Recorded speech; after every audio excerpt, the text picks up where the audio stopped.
तीसरा है हमारे पास कर्मधारय।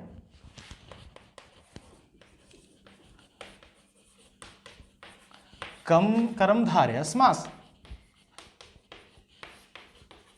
ठीक है, चलिए पहले सीधी परिभाषा ले लेते हैं। देखो कर्मधारय समास आपके किसके अंतर्गत है? तत्पुरुष के अंतर्गत है। जिस समास का दूसरा पद प्रधान है, सही है। जिस समास का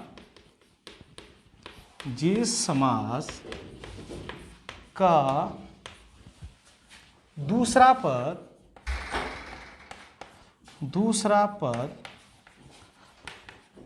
प्रधान हो, जिस समास का दूसरा पद प्रधान हो और समास विग्रह करने पर, जिस समास का दूसरा पद प्रधान हो और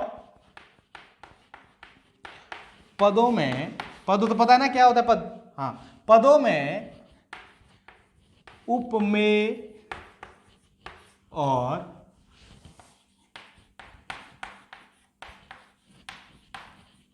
उपमान के बीच संबंधता या तुलना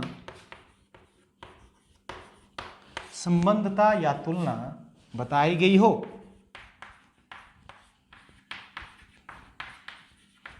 वहां पे आपका कौन सा समास होगा? कर्मधारय समास होगा। देखिए सिंपल इसको पहचानो। अच्छा पहले मैं बता देता हूं, देखो इसमें आए होंगे दो शब्द, एक उपमेय आया होगा, एक उपमान आया होगा। अब ये तो आप लोगों के लिए नए वर्ड होंगे। अब ये होते क्या है? उपमेय उपमान की जगह विशेषण और विशेष्य भी हो सकता है ना। बता देता हूं मैं। पहला है उपमेय, उपमेय, दूसरा है उपमान। सिंपल सी बात है। देखो उपमेय होता है जिसकी तुलना की जा रही है, वो उपमेय जिसकी तुलना की जा रही है। उपमान क्या होता है? जिससे तुलना की जा रही है। ठीक है, उपमेय जिसकी तुलना की जा रही है, उपमान जिससे तुलना की जा रही है। मैं बोल रहा हूं आपका मुख चंद्रमा के समान है, आपका मुख चंद्रमा के समान है। चलिए एक वाक्य दे दिया मैंने आप लोगों को। ठीक है, मैंने बोला उपमेय होता है जिसकी तुलना की जा रही है, उपमान होता है जिससे तुलना की जा रही है। तो मैं बोल रहा हूं आपका मुख चंद्रमा के समान है, तो मैं तुलना किसकी कर रहा हूं? आपके मुख की कर रहा हूं। तो उपमान क्या हो जाएगा? आपका मुख। किससे कर रहा हूं? चंद्रमा के समान कर रहा हूं, चंद्रमा। तो उपमेय क्या होता है? जिसकी तुलना की जा रही है, और उपमान क्या होता है? जिससे तुलना की जा रही है। देखो यहां पे ये चीज आए, बोला जिस समास का दूसरा पद प्रधान हो, ये तो हमें समझ आ गया, और पदों में उपमेय और उपमान के बीच संबंधता या तुलना हो। तो क्या होगा? यहां पे क्या है? एक चीज की दूसरी चीज के साथ या तो उसकी संबंधता बताई गई होगी, या फिर उन दोनों के बीच में क्या की गई होगी? तुलना की गई होगी, है ना। जैसे यहां पे है आपका मुख चंद्रमा के समान सुंदर है, यानी कि मुख की तुलना किसके साथ कर रहा है? वो चंद्रमा के समान कर रहा है ना तुलना। तो जहां पे तुलना का भाव हो या समानता का भाव हो, वहां पे कौन होगा? आपका कर्मधारय समास होगा। अब इसको पहचानने की मैं एक ट्रिक बता देता हूं, फिर आप लोगों को कभी गलत करोगे ही नहीं इसको, है ना। देखो इसकी ट्रिक क्या है? जिसके बीच में विग्रह करने पर, समास विग्रह करने पर, जिसके बीच में के समान है जो, जैसा या रूपी, ये शब्द आ गए ना, तो वहां पे आप लोगों ने कर्मधारय समास करना है। सिर्फ एक चीज को छोड़ के, वो मैं बाद में बताऊंगा आप लोगों को, ना सस्पेंस है थोड़ा सा। तो समास विग्रह करने पर जिसके बीच में के समान है जो, जैसा या रूपी, ये शब्द आ गए, तो वहां पे आप लोगों ने कौन सा करना है? कर्मधारय समास करना है। देखिए एग्जाम्पल है आप लोगों के लिए, मैं बोल रहा हूं लाल मिर्च। एग्जाम्पल है आप लोगों के लिए, लाल मिर्च, पहला पद लाल, दूसरा पद मिर्च। विग्रह क्या हो जाएगा? लाल है जो मिर्च, तो बीच में क्या आ रहा है जो आ रहा है जो आएगा, तो कौन सा समास है? आपका कर्मधारय समास है। ठीक है, दूसरा लेता हूं, महान पुरुष। पहला पद कौन सा है? महान है। दूसरा कौन सा है? पुरुष है, ठीक है, समास विग्रह क्या हो जाएगा, महान है जो पुरुष, है जो आया, है जो आया, कौन सा समास हो गया, कौन सा समास हो गया, कर्मधारय समास हो गया। ठीक है, और एग्जांपल ले लेते हैं, और ले लेते हैं, जैसे देहलता, देहलता है, दे रूपी लता, दे रूपी लता, रूपी शब्द आ गया, रूपी कौन है, ये है, तो यहां पे कौन सा समास हो जाएगा, कर्मधारय समास हो जाएगा। सिंपल सी बात है, जहां पे क्या है, किसी चीज की तुलना किससे की गई हो या संबंधता बताई गई हो, वहां पे आपका कर्मधारय समास होगा। अगर फिर भी पता ना चले तो ट्रिक क्या है, दोनों के बीच में जब आप उसका विग्रह करोगे तो बीच में क्या आएगा, है जो आएगा, जैसा आएगा, रूपी आ सकता है या केसमान आएगा। सिंपल सी बात है। अब देखो, अधिकतर बच्चे गलत कर देते हैं। देखो एक क्वेश्चन है, उसमें थोड़ा सा कंट्रोवर्सी है, सिंपल सी बात है उसमें, जैसे यहां पे है नीलकंठ, चलिए मान लेते हैं नीलकंठ है, पहला पद क्या है, आप बोलोगे सर नील है, दूसरा क्या है, कंठ है। ठीक है, आप बोलोगे क्या बनेगा इसका समास विग्रह, नीला है जिसका कंठ है ना, सिंपल सी बात है, नीला है जिसका कंठ। अब देखो यहां पे है जिसका तो आ रहा है, सही है, तुलना हो रही है कि कंठ की तुलना क्या है, किसका है नीला कंठ। देखो बेशक बीच में है जो के जैसा केसमान शब्द आए, अगर जो ये समास है किसी तीसरी चीज का बोध करवा रहा हो, ठीक है, अगर ये जो समस्त पद है, ये जो समास है, ये तीसरी चीज का बोध करवा रहा हो, फिर चाहे वो आपका द्विगु समास हो, चाहे वो फिर आपका कर्मधारय समास हो, चाहे वो आपका अभिभाव समास हो, चाहे वो आपका तत्पुरुष समास हो, वहां पर सिर्फ और सिर्फ बहुब्रीहि समास होगा। ठीक है, कर्मधारय यहां पे तो आ रहा है नीलकंठ, नीला है जिसका कंठ, सही बात है, तो इस आधार पर ये क्या लग रहा है, कर्मधारय समास लग रहा है। लेकिन नहीं, जहां पे ये चीज क्या है, तीसरी चीज का बोध करवा रहा हो, वहां पे कौन सा समास होगा, कर्मधारय समास होगा। अब मैं देखिए एक दो और ले लेता हूं, जैसे यहां पे मृगनयन, मृगनयन, पहला पद क्या है, मृग है, दूसरा क्या है, नयन है, बोल रहा है कि मृग के समान नयन, अब बीच में क्या आ रहा है, के समान आ रहा है, मृग के समान नयन। अब देखो बीच में के समान आ रहा है, तो यहां पे तीसरी चीज की तुलना नहीं हो रही है, मृग के समान। मैं बोल रहा हूं आपकी आंखें मृग के समान है, अब मैं तुलना करूं आपकी आंखों की, किसके साथ कर रहा हूं, मृग के साथ कर रहा हूं, हिरण के साथ कर रहा हूं, है ना, तो यहां पे बीच में तुलना हो रही है, के समान शब्द आ रहा है, तो यहां पे कौन सा होगा, तो यहां पे आपका कर्मधारय समास ही होगा। ठीक है, तो कर्मधारय समास समझ में आ गया क्या है, जिसका दूसरा पद प्रधान है, और क्या होगा, दोनों पदों के बीच में उपमेय और उपमान की संबंधता हो सकती है या दोनों में तुलना हो सकती है, वहां पे आपका कर्मधारय समास ही होगा। ठीक है, और पहचान है इसकी, जिन शब्दों के बीच में यानी कि विग्रह करने पर बीच में है जो, के समान, के जैसा या रूपी, ये शब्द जो हैं आएंगे, वहां पर आपका कर्मधारय समास होगा। सही बात है। उसी प्रकार चलिए बताओ मुझे प्रधानमंत्री में कौन सा समास हो सकता है। ठीक है, पहला पद क्या है, प्रधान है, दूसरा क्या है, मंत्री है, मंत्री है तो प्रधान है तो मंत्री है, तो प्रधान है जो मंत्री, है जो आ रहा है, तो जाहिर सी बात है कौन सा है, कर्मधारय समास है। ठीक है, प्रधानमंत्री सुन के प्रधानमंत्री मोदी की याद तो नहीं आ रही है, तो फिर इसको बहुब्रीहि समास कर देना है। चलिए नेक्स्ट कर देते हैं, हमारे पास है, चलिए पहले बहुब्रीहि कर लेते हैं। ठीक है, बहुब्रीहि समास है, मोस्ट इंपॉर्टेंट है, सबसे ज्यादा क्वेश्चन यहां से आते हैं। वैसे बहुब्रीहि समास है, सिंपल समास है, कोई बड़ी बात नहीं है। यह समास होता है जिस समास का कोई पद प्रधान ना हो या जो किसी अन्य पद की प्रधानता का बोध करवाए। सिंपल है, जिस समास का कोई भी पद प्रधान ना हो, ऐसा कर देते हैं, यहां पे आसान हो जाएगा। जिस समास का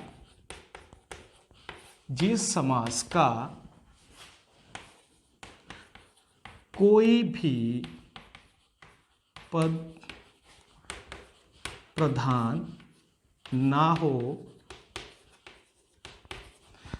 जिस समास का कोई भी पद प्रधान ना हो, ठीक है, सभी पद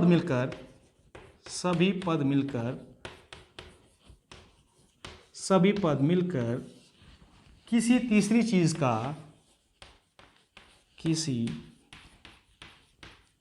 तीसरी या अन्य भी लिख सकते हैं, अन्य का, तीसरी है ना, अन्य का बोध करवाए, बोध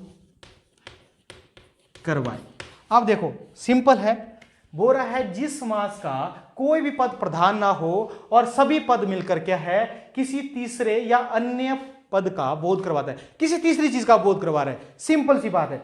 एग्जांपल ले लेता हूं मैं, जैसे यहां पे है दशानन, पहला है 10, पहला पद 10 है, दूसरा है आनन, आनन होता है सिर, ठीक है। बोल रहा है 10 सिर, यानी कि 10 हैं सिर जिसके, किसके हैं वो, रावण के हैं। तो बोध किसका करवा रहा है, हमें रावण का करवा रहा है। ना तो इसमें पहला पद प्रधान है, ना तो इसमें क्या है, दूसरा पद प्रधान है। जिसमें ना पहला पद प्रधान हो ना दूसरा पद प्रधान हो, वहां पे सीधा हमारे किसी तीसरी चीज के बारे में वर्णन हो रहा हो या तीसरी चीज के बारे में हमें पता चल रहा है, वो वहां पे कौन सा होगा, रावण। उसी प्रकार एक और है, त्रिनेत्र है। अब त्रिनेत्र में कौन सा होगा, देखो त्रिनेत्र किसके हैं, भगवान शिव के हैं। जाहिर सी बात है, जब भी हम इस शब्द को पढ़ते हैं तो सीधा हमारे माइंड में कौन आ जाता है, भगवान शिव आ जाता है ना। तो यहां पे ना तो पहला पद प्रधान है ना ही दूसरा पद प्रधान है। यहां पे क्या है, किसी तीसरी चीज का बोध करवा रहा है, किसका, शिव का बोध हो रहा है, भगवान शिव का हो रहा है ना, तो शिव का बोध हो रहा है। तो यहां पे कौन सा समास होगा, आपका बहुव्रीहि समास होगा। उसी प्रकार एक दो एग्जांपल और ले लेते हैं, जैसे यहां पे है आपका एग्जांपल पीतांबर। देखो पहला वस्त्र पीत, पीत मतलब पीला, अंबर, अंबर मतलब वस्त्र, ठीक है। पीला अंबर, पीला वस्त्र कौन पहनता है, श्री कृष्ण। जाहिर सी बात है, सिंपल है, तो ये श्री कृष्ण है, श्री कृष्ण है। तीसरी चीज का बोध करवा रहा है, ना तो इसमें पहला पद प्रधान है ना ही इसमें कौन है, दूसरा पद प्रधान है। जाहिर सी बात है, किसी और की विशेषता बता रहा है, तो ये कौन है, श्री कृष्ण है। देखो क्वेश्चन आता है, दो चीजें मैं आप लोगों को बता दूं, दो क्वेश्चन बहुत ज्यादा ये चलते हैं आजकल, चले हैं। एक है जैसे, एक है तिरंगा और एक है आपका नवरात्र। अच्छा मुझे बताओ, जब आप लोग तिरंगे शब्द को पढ़ते हो, क्या आपके माइंड में कोई से भी तीन रंग आ जाते हैं, या भारत का जो राष्ट्रीय जो चिन्ह है उसका नजर आता है, या वो वाले तीन कलर आते हैं, ट्राई कलर आते हैं? तो यहां पे बहुव्रीहि समास होगा। हर बुक में, मैक्सिमम बुक में जो है आपका द्विगु समास दिया हो सकता है, क्योंकि इसका पहला पद संख्यावाचक है। लेकिन तीन रंग जब हम सुनते हैं, तिरंगे का नाम जब हम सुनते हैं, तो हमारे माइंड में सिर्फ और सिर्फ भारत का जो राष्ट्रीय ध्वज है उसका प्रतीक या उसका चिन्ह हमारे माइंड में बनता है। तो यहां पे ना तो पहला पद प्रधान होगा ना ही दूसरा पद प्रधान होगा। ये जो चीज है किसी तीसरी चीज का बोध यहां पे करवा रहा है। वो कौन सा है, भारत का राष्ट्रीय प्रतीक जो है ना उसका बोध करवा रहा है। तो यहां पे आपका बहुव्रीहि समास ही होगा। और दूसरा है नवरात्र, नव पहला है, रात्र दूसरा है। बोल रहा है नवरात्रियों का समूह। अधिकतर बच्चे क्या कर देते हैं, नवरात्रियों का समूह है तो यहां पे द्विगु समास कर देंगे, पहला पद संख्यावाचक है। कैसे भाई, आप कोई भी नवरात्रि को ले लोगे, मान लो आज तारीख है, अब आज से लेके 9 जो दिन है, क्या मैं उनको नवरात्र बोल दूंगा? नहीं बोल सकता। नवरात्र किसको बोलते हैं हम, जहां पे माता दुर्गा के 9 रूपों की पूजा होती है। क्या हर दिन हो सकती है 9 रूपों की पूजा? ऐसा नहीं हो सकता।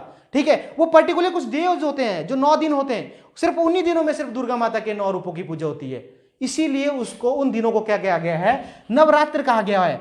ठीक है, ये किसी विशेष अर्थ में प्रयोग किया जा रहा है ये वाला वर्ड। तो इसमें भी कौन सा समास होगा, इसमें भी बहुव्रीहि समास होगा। ठीक है, नवरात्रों को हम हर कोई नवरात्रे नहीं ले सकते, सिर्फ उन्हीं नवरात्र में उन्हीं रातों को लिया जाता है जहां पर दुर्गा माता के 9 रूपों की पूजा होती है। ठीक है, तो तिरंगे में भी बहुव्रीहि समास आएगा और आपके नवरात्र में भी बहुव्रीहि समास ही आएगा। ठीक है, तो बहुव्रीहि समास क्लियर हो गया। देखो जितने भी जो देवताओं के नाम हैं, जितने भी जो भगवान हैं, है ना, सारे के सारे आएंगे बहुव्रीहि समास के अंतर्गत। और एक चीज, एक दो चीज और भी होती है, जैसे यहां पे लिख दिया मैंने पंकज, पंकज नाम दे दिया। अब मैं बोलूंगा कि भाई इसमें कौन सा समास है, अब आप बोलोगे सर इसमें तो मुझे कुछ और लग नहीं रहा है। देखो है, इसमें पहला पद क्या है, पंक है, दूसरा अर्थ है ज, पंक होता है कीचड़, दूसरा है ज होता है जन्म। कीचड़ में किसका जन्म होता है, कमल का जन्म होता है कि नहीं होता है? कीचड़ में कमल का जन्म होता है ना। तो जहां पे यहां पे पंकज जो है तीसरी चीज का बोध करवा रहा है, कमल का बोध करवा रहा है वो। ठीक है, पंक कीचड़ है, जो जन्म है, कीचड़ में जिसका जन्म होता है वो कौन है, कमल है। उसी प्रकार जलज भी है, जलज लिख दो, जलज। ठीक है, जल मतलब जल, जो मतलब जन्म, जल में भी किसका जन्म होता है, कमल का ही होता है। ठीक है, तो यहां पर भी तीसरी चीज का ये बोध करवा रहा है, तो यहां पर भी कौन सा समास होगा, बहुव्रीहि समास ही होगा। ठीक है, तो ये तो क्लियर हो गया। देखो जितने भी जो देवताओं के नाम हैं, है ना, भगवान के नाम है, सारे के सारे डाल दो इसके अंतर्गत, है ना, उसमें आएंगे, मैक्सिमम सारे आएंगे। जो हम किसी तीसरी चीज के लिए प्रयोग करते हैं वो इसी के अंतर्गत ये आएंगे। और ये जो समास है बहुव्रीहि समास, तीन चीज एक जैसी होती है।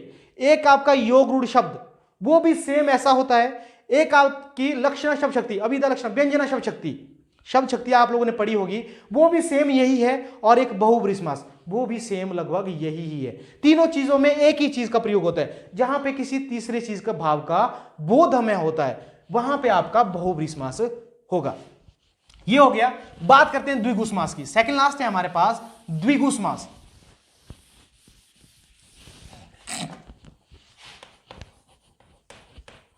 द्विगु समास सबसे आसान वाला समास है ये, है ना।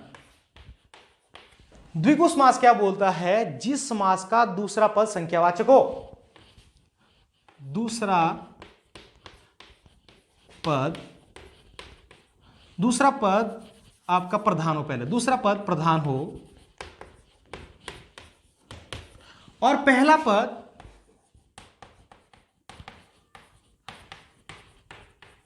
संख्यावाची हो। देखो सिंपल करना है आप लोगों ने, संख्या तो पता है ना, कहीं क्या होती है, 1 2 3 4 5 6, है ना, जितने तक भी ले लो। तो जिस समास के पहला पद मैंने आप लोगों को बता दिया, पहला पद क्या होता है, दूसरा पद क्या होता है। ये बोलता है जिस समास का पहले वाला जो पद है उसमें कोई संख्या बताई गई हो, ठीक है, और जो समस्त पद है वो किसी समूह का वर्णन करे, वहां पे आपका द्विगु समास ही होगा। सही है। एग्जांपल ले लेता हूं मैं, जैसे मैं बोल रहा हूं दोपहर, पहला पद क्या है इसमें, दो है, दूसरा है पहर, है ना। तो दो जो संख्यावाचक है ना, दो है ना संख्यावाचक, तो दो है पहर, तो क्या आएगा यहां पे, द्विगु समास है, दो पहरों का समूह। ठीक है, उसी प्रकार चौराहा है, चौ क्या हो गया, चार, राह मतलब रास्ते, जहां पे चार रास्ते मिलते हैं वहां पे क्या हो गया, चौराहा हो गया। कौन सा समास आ गया, द्विगु समास आ गया। ठीक है, अब एक एग्जांपल बताओ मुझे, यहां पे है, यहां पे वही वाला एग्जांपल आया, दशानन, यहां पे क्या है, 10 है, और दूसरा क्या है, आनन है, आनन मतलब सिर। अब देखो इसमें भी पहला पद संख्यावाचक है, पहला पद संख्यावाचक है। मैंने आप लोगों को बोला भले पहला पद संख्यावाचक हो, लेकिन अगर जो समस्त पद है ये किसी तीसरी चीज का बोध करवा रहा हो, तो वहां पर सिर्फ और सिर्फ कौन सा समास होगा, वहां पे बहुव्रीहि समास ही होगा। ठीक है, भले ये पहला पद किसका बोध करवा रहा है, संख्यावाचक का बोध करवा रहा है, लेकिन यहां पे कौन सा समास होगा, यहां पे बहुव्रीहि समास ही होगा। ठीक है, उसी प्रकार पांचवा है, पांचवा ले लेते हैं, पहला क्या है, 5 है, पांचवा, तो पहले पर संख्यावाचक है, यहां पे द्विगु समास होगा।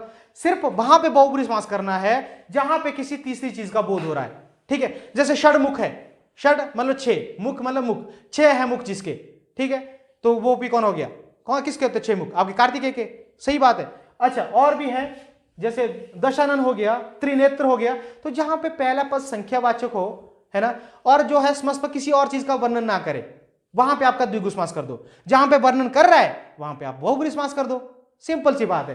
ठीक है, चलिए ये तो द्विगु समास तो बहुत आसान हो गया, इसको तो चलो ज्यादा करने की जरूरत नहीं थी। अब लास्ट आता है आपका द्वंद्व समास, लास्ट है द्वंद्व समास।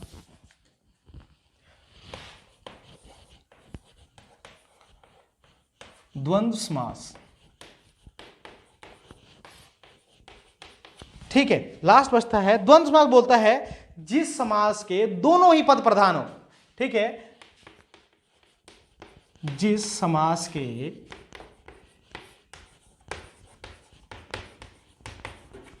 दोनों पद प्रधान हो, ट्रिक भी साथ में ही लिख देता हूं मैं, समास विग्रह करने पर, समास विग्रह करने पर दोनों पदों के बीच और अथवा व या आता है, या योजक चिन्ह भी लिख सकते हैं आप, योजक चिन्ह। ठीक है, द्वंद्व समास सबसे आसान है। बोल रहा है कि जिस समास के दोनों पद, जितने भी जो पद होंगे, दो भी हो सकते हैं, दो से ज्यादा भी हो सकते हैं ना, जिस समास के सभी पद प्रधान हो वहां पे कौन सा समास होगा? द्वंद्व समास होगा।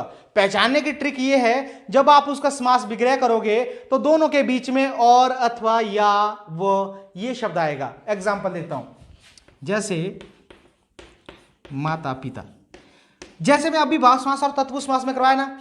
अब मुझे बताओ, मैं यहां पे माता का बोध हो रहा है कि पिता का बोध हो रहा है? यहां पे दोनों का बोध हो रहा है। अविभाव समास में पहली चीज का बोध होता था, पहले पद का बोध होता था। तत्पुरुष समास में दूसरे पद का बोध होता था। लेकिन ये जो है द्वंद्व समास है, इसमें दोनों पदों को समान विशेषता दी जा रही है। देखो, मैं ना तो यहां पे सिर्फ एक माता की बात कर रहा हूं, ना तो मैं इसमें सिर्फ पिता की बात कर रहा हूं। मैं इसमें बात किसकी कर रहा हूं? माता और पिता दोनों को इक्वल, ठीक है, बराबर वो दे रहा हूं। तो यहां पे क्या होगा? समस्त पद क्या बनेगा इसका? समास विग्रह, माता और पिता, और शब्द आ गया तो यहां पे द्वंद्व समास हो गया। भाई बहन, भाई और बहन, दिन रात, दिन रात, सुख दुख, सुख दुख कटा है तो क्या हो जाएगा? ये सुख और दुख हो जाएगा, सुख और दुख हो जाएगा। इस प्रकार सारे हैं जितने जो विलोम शब्द हैं। देखो, प्रायवाची शब्द, एक चीज और में नोट कर लो, यहां पे जो प्रायवाची जो शब्द होते हैं ना, 99% जो प्रायवाची शब्द हैं सारे के सारे बहुब्रीहि समास के अंतर्गत आएंगे, प्रायवाची शब्द। और जो विलोम शब्द जो होंगे वो 99 के 9% वो इसमें आएंगे द्वंद्व समास में। जैसे दिन और रात है ना, दिन और रात, सुबह शाम, भाई बहन, ठीक है। लेकिन भाई बहन गलत है वैसे, है ना, ये नहीं होना चाहिए। इसको मैं बताऊंगा, बाद में बताऊंगा कि क्यों नहीं होना चाहिए। लेकिन मैं बोल रहा हूं जितने भी जो विलोम शब्द हैं वो क्या हैं? वो आते हैं अधिकतर आपके द्वंद्व समास में, क्योंकि ये क्या होता है? इसमें योजक चिन्ह का प्रयोग किया गया होता है। यहां से भी आप पहचान सकते हो योजक चिन्ह से। हालांकि हर जगह ये प्रयोग नहीं होगा, लेकिन 95 या 99% जहां पे योजक चिन्ह हो वहां पे द्वंद्व समास होगा, ठीक है। और जब आप इसका समास विग्रह करोगे तो बीच में क्या आएगा? और, अथवा, या, व शब्द इसमें आएंगे ही आएंगे। ये आपका सही है। तो द्वंद्व समास वो हो गया जिस समास के दोनों पद प्रधान हो, और क्या है? समास विग्रह करने पर या तोड़ने पर दोनों के बीच में क्या क्या है? और, अथवा, या, व ये शब्द आए तो जाहिर सी बात है वहां पे कौन सा समास होगा? वहां पे द्वंद्व समास होगा। एक चीज ध्यान दो, एक बार पेपर में आया था धर्माधर्म। धर्माधर्म में कौन सा समास है? देखो, पहला पद क्या? धर्म, दूसरा है अधर्म, ठीक है। धर्म और अधर्म द्वंद्व समास है, ठीक है। पापा पाप, पाप और अपाप, जाहिर सी बात है। तो यानी कि बीच में किसका प्रयोग हो रहा है? और शब्द का प्रयोग हो रहा है। और, अथवा, या, इन अविकारी शब्दों का प्रयोग आ जाए तो वहां पे आपका द्वंद्व समास होगा। चलिए कुछ एक एग्जांपल कर लेते हैं। ये हो गया, समास कंप्लीट हो गए। 5-10 एग्जांपल मैं करवाता हूं, देखते हैं आप लोगों को समझ आया है कि नहीं आया है। कुछ एक एग्जांपल ले लेते हैं। चलिए एग्जांपल लेते हैं।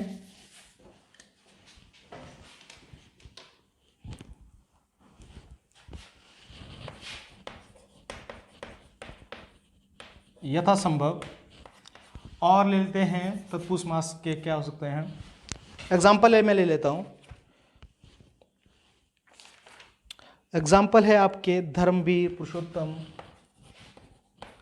धर्मवीर, पुरुषोत्तम, नील गगन, और क्या हो सकता है?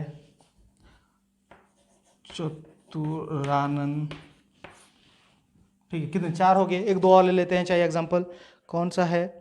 पंचमढ़ी, सप्ताह है, हाँ इसको भी ले लेते हैं। सप्ताह है, पंचमढ़ी है। चलिए एक और ले लेते हैं, दही बड़ा ले लेते हैं। चाहो, दही बड़ा, ये आया था पेपर में कुछ दिन पहले, है ना। चलिए इनको देख लेते हैं। देखो, जितने समास हमने करवाए मैक्सिमम के एग्जाम्पल यहाँ पे हैं। यथासंभव, आप लोगों ने पहला समास मैंने आपको करवाया अव्ययभाव समास, है ना, जिसका पहला पद प्रधान हो, और उसमें मैंने उपसर्ग भी करवाए थे, यथा, या, वो करवाए थे। तो इसमें यथा जो है आया है पहले, तो यहां पे अव्ययी भाव समास होगा, अव्ययी भाव, सिंपल सी बात है। दूसरा है धर्मवीर, पहला पद धर्म है, दूसरा वीर है। धर्म में जो वीर कौन आया? कौन सा अधिकरण तत्पुरुष आया? तो यहां पे तत्पुरुष समास है। तीसरा है पुरुषोत्तम, पहला क्या है? पुरुष, दूसरा है उत्तम, पुरुषों में उत्तम, द्वारा कौन सा है? यहां पे तत्पुरुष समास आ गया, पुरुषों में उत्तम, तत्पुरुष। नेक्स्ट है नील गगन, नीला है जो गगन, है जो आ रहा है, पहला नील है, दूसरा गगन है, सही है, नील है गगन है, तो क्या है यहां पे आएगा नीला है जो गगन, कर्मधारय समास। तीसरा है चतुरानन, पहला पद क्या है चतुर यानी कि चार, आनंद मतलब सिर, चार है सिर किसके किसके होते हैं, ब्रह्मा के सिर होते हैं चार, है ना, तो यहां पे कौन हो गया कब बहुब्री, बहुब्री समास हो गया। आगे सप्ताह, देखो पहला क्या है सात, यानी कि 7 दिनों का समूह, 7 है पहला ये है, तो यहां पे कौन होगा द्विगु समास, तीसरी चीज का बोध नहीं करवा रहा नहीं है सप्ताह, ठीक है, तो यहां पे कौन होगा द्विगु समास है। आगे पंचमढ़ी, पंचमढ़ी में भी पहला क्या है 5 है, सिंपल सी बात है, यहां पे भी द्विगु समास होगा, तीसरी चीज का बोध नहीं हो रहा है द्विगु। अब लास्ट है दही बड़ा, देखो क्या है, पहला पद क्या है दही, दूसरा है बड़ा, आप इसका समास विग्रह क्या करोगे, दही और बड़ा कर दोगे, है ना, कोई विशेषता तो इनमें है नहीं ना, तो विलोम शब्द है ये, दही में डूबा हुआ बड़ा, ठीक है, दही में डूबा हुआ बड़ा, तो यहां पे मैं आ रहा है तो अधिकरण तत्पुरुष का समास का एग्जांपल है, तो ये तत्पुरुष समास का एग्जांपल है, तो ये आपके समास कंप्लीट हो गए। हाँ ये हो गए, तो ये आपके समास पूरे के पूरे कंप्लीट हो गए। Thank you.